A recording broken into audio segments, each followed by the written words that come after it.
Hi everyone, welcome back to my channel. My name is Jenny and I'm here today to share with you the first finish of reading of books that I read for September, and that is Portrait of an Unknown Lady by Maria Gainza, translated from the Spanish by Thomas Bunstead. Okay, so overall I enjoyed the story of this. I think that Maria Gainza's writing style and the way she tells stories is a bit sparse for me. I really enjoyed the parts of this novel where we were following the Argentinian art critic as she was investigating this mystery of where these forgeries came from. And the forgeries she was looking for were by a very specific painter called Margaret who is actually a real person. So I enjoyed that, but the story was told in like different snippets, and there was a few different sections and styles in how she told it. And what I didn't really, I got a bit bogged down in the section. There's a chapter where she follows this painting forgery scandal that happened in the 1960s, which she feels is somehow connected to her trying to find this painter Rene, but she doesn't actually. This chapter, this Senor Ramos, I found my mind was wandering, and I wasn't really drawn into this as a way, because, you know, if you think about court reporting, because basically it's a court, like there's statements made to the court, made to like lawyers and things, and it was so boring. It was just so boring to read it because of the way it's written. So I don't know. I think it was good overall, in terms of like the theme in here, this kind of idea of like searching for something and having a mission, and why she was searching for this thing was quite sweet. But yeah, overall as a novel, as a story, I didn't find there was a lot to grab onto, and that's always really important to me. I did really like the character of Enriqueta, though. So yeah, that is Portrait of an Unknown Lady. I wouldn't really recommend it necessarily. I think I enjoyed her first book translated, Optic Nerve, more than this one, but it's kind of hard to remember. I think that's the other issue with these novels for me, is they're so short. It's really hard to retain much from them. I think maybe it would have benefited me to read this in one sitting, which is the case sometimes with really short books, and I just didn't do that, and it didn't enhance the book for me to read it more slowly. So perhaps you would enjoy it. And I just wanted to let you know that I did finish The Death of the Artist. So I wasn't a huge fan of this book. I did enjoy, I think overall it was an interesting listen. So he went through music industry, acting, or film and television, and visual art. And he didn't do dance or theater in those case studies. So that was interesting. I think the way he described the switch in our culture to this idea of content creation, commodity, monetization of hobbies, and how that is making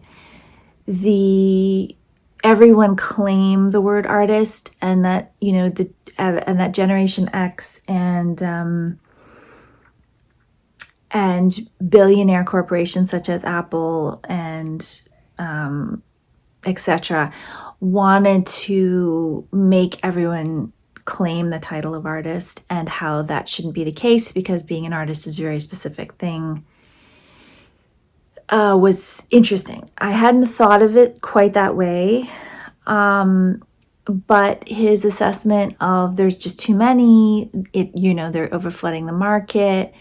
And so that's why they're struggling, it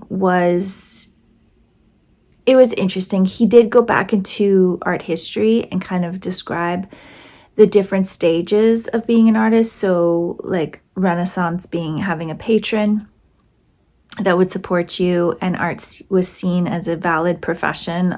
Being an artist was seen as a valid profession alongside, being a blacksmith or being something else like that.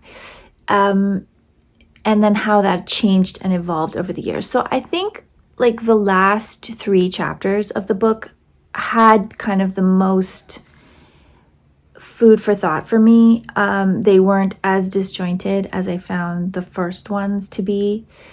And he also gave some examples in the final chapter of different people who are trying to make art and support the artistic community in a different way that is more sustainable perhaps, or more uplifting to artists. And I thought that was interesting to read through as well. And being in the industry myself, and, my own personal experience just didn't feel particularly reflected in the examples that he had chosen and the people that he had chosen to feature. So I think, overall it was an interesting read and it presented a lot of food for thought, but I don't think, I found a lot of it to be quite depressing and frustrating, because it's, when you're in an industry and you're trying to make a name for yourself, it's not perhaps helpful to have such a, was its view cynical, or, I don't know. It didn't feel uplifting to listen to, even though he tried in the end to kind of bring in this kind of uplifting tone. Very sorry. I don't feel like I'm very coherent talking about this book, because the way the information was presented, and how I retained it was not very cohesive. So I feel like that's coming off in the way I'm presenting the book to you. But okay, I'll check in again later. Hi everyone. Okay, so I finished another book. I finished The Marrow, Thieves by Cherie Dimaline, which I read with my son Elliot. This is a young adult dystopian future novel. And this, I feel like the hype around this and potentially made it less of an impact on me than I was hoping for. So this came out in 2017. This was a really strong year for Indigenous lit, and this book blew up. It was very, very popular. And I think that popularity is deserved. You can see all of the awards and things listed here, that it may even have been nominated for more than that. I think what it was doing was exposing a reality around residential schools and sharing it with the next generation in a way that was really accessible. And I appreciate that greatly. But I found the writing style at times to be challenging to read. And I was reading it out loud, and I find that you can really, I don't know, when you read a book out loud and you're reading it to someone, there's a different cadence that you need to make it a smooth experience. And I just found sometimes the sentence structure was really hard to read out loud. Like I would stumble over my words because I wasn't used to the way the words were formed, like the way the sentences were put together, which, is not a criticism necessarily, just a observation of the style of the writing. We follow Francis, his nickname is Frenchie or French, and he and his family are victims of a very desolate world where the population has been scattered and many things, wars, natural disasters have just like society as we know it is gone. And so they are French's family is of Métis descent, but there are also like other indigenous people who are always on the run, and they are on the run because of the Marrow thieves, the recruiters who are trying to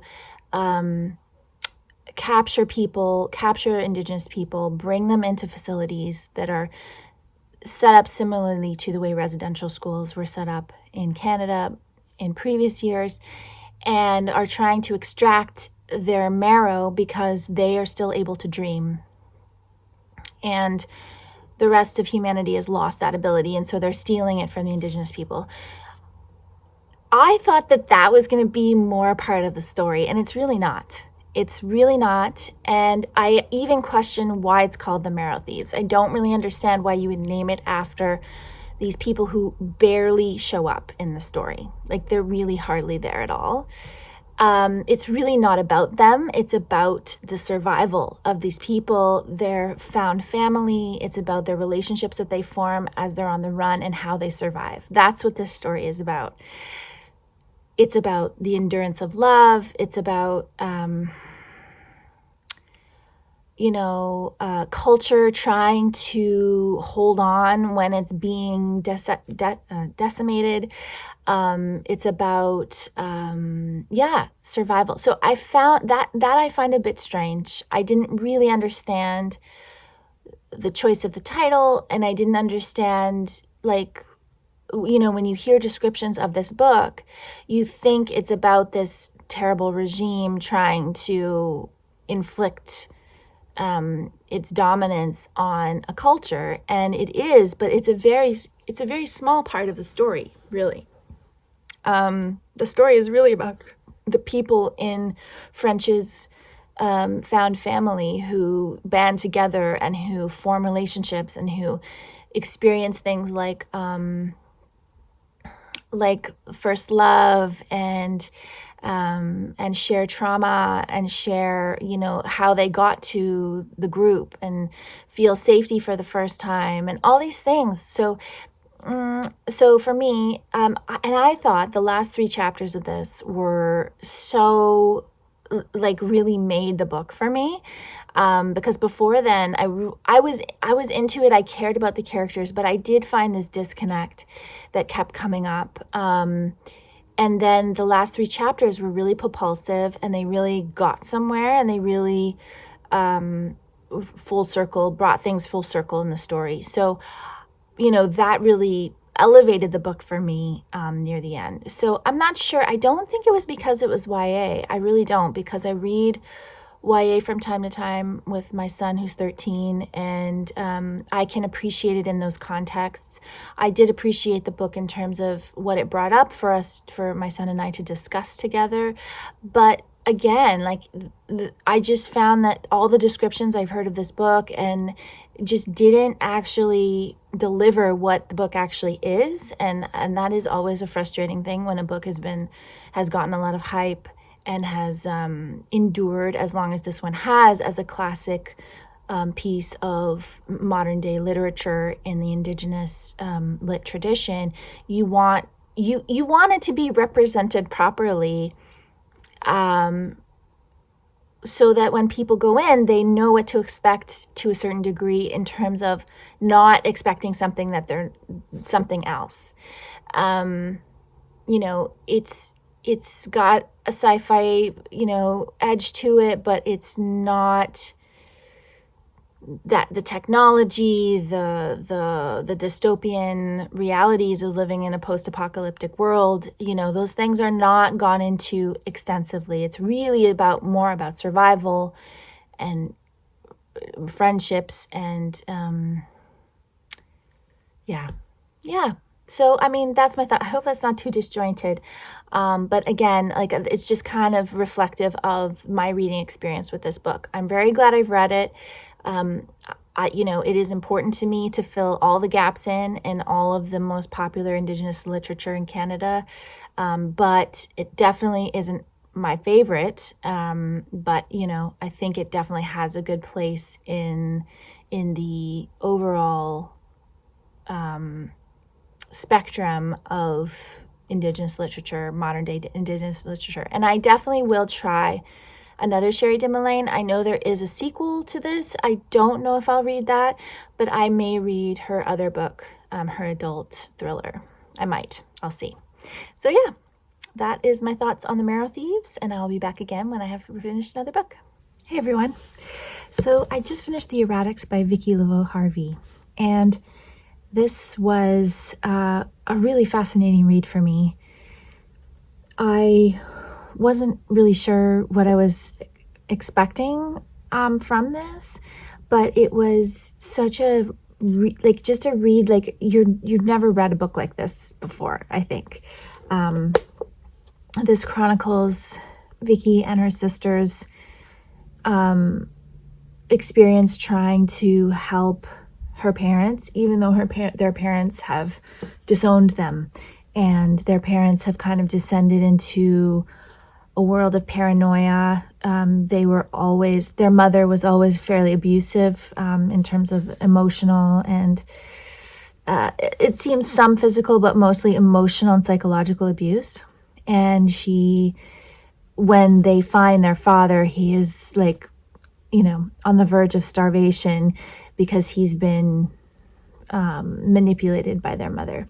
And so it's the story of them trying to deal with this situation, despite the fact that they have very little recourse, they have very little right to do these things. Anyway, it's really interesting. There's a level of humor, of dark humor in it. It's a well-crafted memoir in that it's very specific. It's about a very specific thing. This process of dealing with their parents and extracting them from a dangerous situation. And I really enjoyed how focused she stayed on it. She does bring in other things about her and her sister in their lives, but it's very much related to this situation. It feels, it's a quick book. It's a quick read. It's very engrossing. So I read this in just a few days because I was so wrapped up in the story, and you can read it very quickly. It's very smooth in the writing. The only thing I found a little bit strange was the last chapter. I wasn't exactly sure why she went that way. Bringing in a kind of mythical element to the story. And I think it may have been a way for her to resolve who her mother was. I think I'm so lucky to have had a really great relationship with my parents, but I know I have many friends who do not. And I think one of the things that happens when you don't have a good relationship with your parents or any family members is this idea of regret and longing for relationships to be something that they're not, or this sense of, failure, that you can't fix something, but, you can't fix other people. And I think that that's really well explored in this book. She's trying to say, this is who they were. This is the situation we were in, and this is the reality, and we had to just accept it. And it doesn't mean that I hate her, but I also, the feelings are very complicated. They're very complicated feelings, and they're very layered. And I know that I heard some differing opinions around this book. Some people thought it was really good, and some people who didn't like it. And it came out before the more that memoir that blew up, which was called My Mother's Dead and I Don't Care, or whatever it's called. I'll put the title here, which I have not read, but which I feel like is in the same vein as this, because it's exploring this complicated relationship that you have with when your family members are not, when you don't have a happy, stable family, when things are unstable, when things are difficult, and I just really appreciated the kind of perspectives that the author shared around her perspective and how different her sister's perspective was about it, but how they tried to give each other a lot of room to just be who they were and to not descend into further, conflict around how to resolve these issues with their parents. So super interesting, really well crafted as a memoir, like so succinct in what I was trying to do. I really appreciated it, and I'm really glad that I read it. So that's The Erratics by Vicki Laveau-Harvie, and I'm getting near the end of September, but I think I will probably finish at least one more book, so I will check in with you when I have done that. Hi everyone. Okay, so I have finished my last book of September, and that was Dance on the Earth by Margaret Laurence, which was a memoir.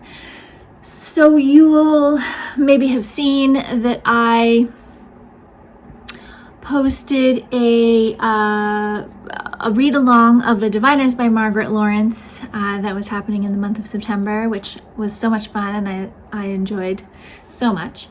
And this is Margaret Lawrence's memoir, and she formulates it in a really interesting way, which is she follows her mothers, and she writes about herself and them in relation to her childhood, in relation to her life. And that's how she categorized things. So her mother, her birth mother, died when Margaret Laurence was quite young. And so that's her first section of the book. She talks about her birth mother, and she talks about her early childhood. After her birth mother dies, her aunt ends up marrying her father and becomes her second mother, her stepmother, who does the majority of raising her and supporting her. After that, when she marries, she talks about her mother-in-law and her close relationship with her mother-in-law and how that influenced her as a writer. And then the final section is about her as a mother. So she talks about her children. She talks about her experience as a mothering being and as a wife. And that is the book. And then there is another section at the back, which includes some poetry, some other writings she did, like a convocation address. I didn't actually read this section because it wasn't really what I was reading the book for. So maybe someday I'll go back to it and read them. So there is quite a bit of sentimentality in this memoir. So I know for some people they don't like that. They don't like people becoming sentimental about the relationships in their lives that they're talking about. I totally understand that. I do at times find that too much as well, but not this time. But I think for me, because I'm such a fan, like The Diviners by Margaret Laurence is my favorite novel, I just wanted to get as much of her perspective around her novels and her writing and her life that could be related to her fiction. And I got quite a bit of that in here. She does talk quite extensively about her novels and her writing and her writing life. So yeah, I very much enjoyed this. I'm really glad I read it. I also have a biography of Margaret Laurence, which I will most likely read the next time I read a Margaret Laurence novel, because I've only read 2 of her novels, and I believe she has 4 novels, 4 adult novels in her Maniwaka series, which are the ones that I'm most interested in. And I will reread the other one that I read too, because I read it when I was a teenager, so I don't remember it that well. But that kind of concludes my Margaret Laurence reading for 2024. So that is the end of my reading wrap up for September. Thank you so much for watching, and I will be back again soon with another video.